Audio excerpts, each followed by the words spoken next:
The summer of 2023 has been a busy one for the LA Lakers. After making a surprising playoff run last season, Rob Pelinka and the front office have wasted no time in reshaping the roster. D'Angelo Russell is gone, as are Austin Reeves and Rui Hachimura. And to start, the Lakers have brought in Gabe Vincent, Cam Reddish, and Jackson Hayes. But there's still a lot of work to do, and the future of the purple and gold still depends on one very important player, Anthony Davis. That's right, not LeBron James. Not even DJ Mubam, Anthony Davis. Hey, what's going on everyone? It's me here. Before we get started, so AD is obviously a key piece to the Lakers' success. And if all goes according to plan, he'll be sharing the frontcourt with the best center in the entire NBA, Joel Embiid. Yes, that's right.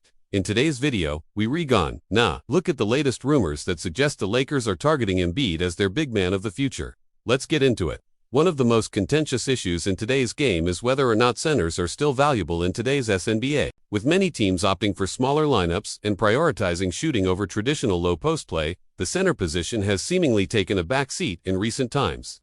However, the success of teams like the Denver Nuggets, who have made it to the NBA Finals, led by a dominant center in Nikola Jokic, challenges this conventional wisdom. This raises a critical question. Are centers still valued in the NBA? If the answer is yes, then the Lakers might have already found their man in Joel Embiid of the Philadelphia 76ers. If you follow the NBA closely, then you know that Embiid is arguably the most dominant center in the league. Not only does he average a near double-double every single game, but he is also an elite shot blocker and arguably the best offensive center in the league. The biggest knock on Embiid throughout his career has been his availability. While he is an absolute monster when healthy, he's struggled to stay on the court for large stretches of games and seasons. But after appearing in 66 games this past season and leading the 76ers to the Eastern Conference Finals, Embiid looks poised to finally take that next step. Embiid has been vocal about his desire for a super team, and it is clear that his time in Philly might be coming to an end.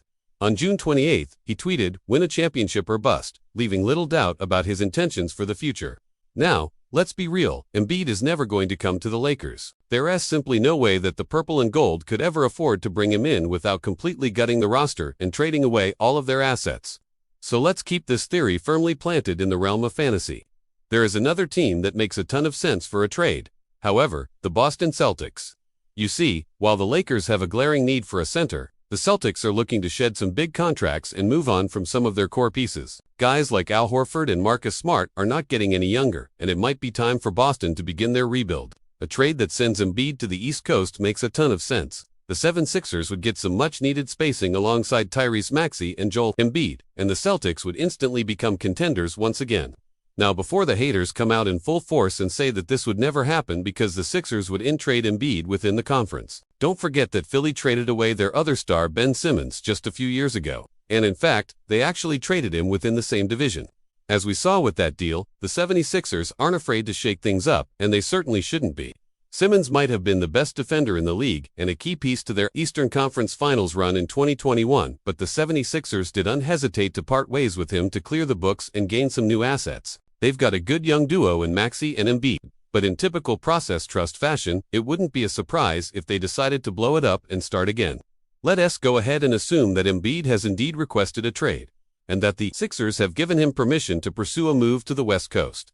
How exactly would this deal come together? Well, it starts with the obvious. The Lakers don't have the assets to put together a competitive offer without giving up the farm. LeBron James, Anthony Davis, D'Angelo Russell, and the 2027 and 2029 first-round picks would likely need to be included in any deal.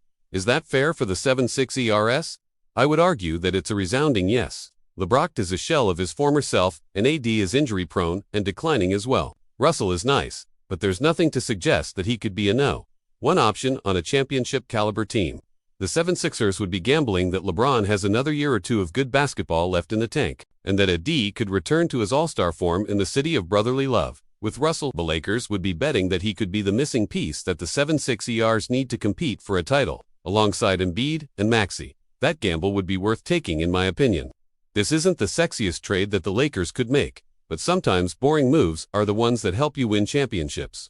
When it comes to Embiid, he is undoubtedly one of the most dominant offensive centers in the NBA. Standing at 7 feet tall and weighing 280 pounds, he is a force to be reckoned with on the inside. His footwork is exceptional, and he uses his body effectively to create space and establish position. One of Embiid's most impressive offensive skills is his ability to score in the post. He possesses a polished array of post moves that keep defenders on their toes. Whether it's a quick spin move, a drop step, or a turnaround fadeaway jump shot, Embiid's post game is both effective and efficient. His size and strength allow him to dominate smaller defenders, while his footwork and agility give him the edge against bigger opponents. Outside of the post, Embiid is also a threat from mid-range and beyond the arc. He has a reliable mid-range jumper, and he's shown flashes of being able to stretch the floor by hitting the three-point shot. This versatility makes him a nightmare matchup for opposing teams, as he can't be left open on the perimeter. On the defensive end, Embiid is equally dominant. His size and strength make him a force in the paint, capable of altering shots and protecting the rim. He is also surprisingly quick and agile for his size, allowing him to switch onto smaller guards and still hold his own. Embiid is a gifted shot blocker, consistently ranking among the league leaders in blocks per game. This defensive prowess makes him a valuable asset in fast break situations. With his ability to protect the rim, he allows his teammates to be aggressive in their defensive play, knowing that they have a last line of defense in place. Off the court, Embiid is known for his larger-than-life personality. He is charismatic and engaging, which has made him popular among fans. Embiid's antics on social media have also earned him a following. He is active on various platforms where he showcases his sense of humor and interacts with his fans. This affable nature makes him a great ambassador for the NBA and a valuable asset to any team.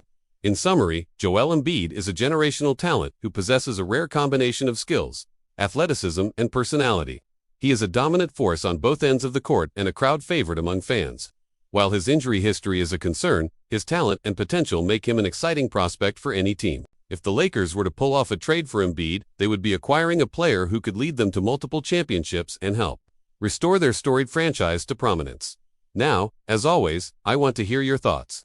Would you trade LeBron James, Anthony Davis, and all of the team's future draft picks for Joel Embiid? Let me know in the comments below. Also, be sure to stay updated on all of our latest videos. Thank you so much for watching, and we'll see you back here soon.